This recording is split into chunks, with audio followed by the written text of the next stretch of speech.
Begin in Uttanasana, feet hip width apart. Lift and spread your toes.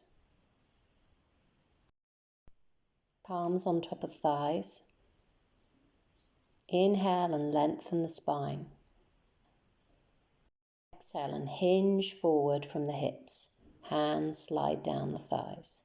Pause halfway when the back is parallel to the floor and the spine is long. Inhale here. Exhale and lower the torso towards the legs. As your hands reach towards your knees, begin to bend your knees. Release your hands to the floor as your ribs come to your thighs. Bend the knees as much as necessary to bring the ribs to the thighs. The hands come to frame each side of each foot on the floor, palms pressing down. Head relaxes down, the weight of the head lengthening the spine, creating space between the vertebrae. There you have it, Uttanasana, standing forward bend.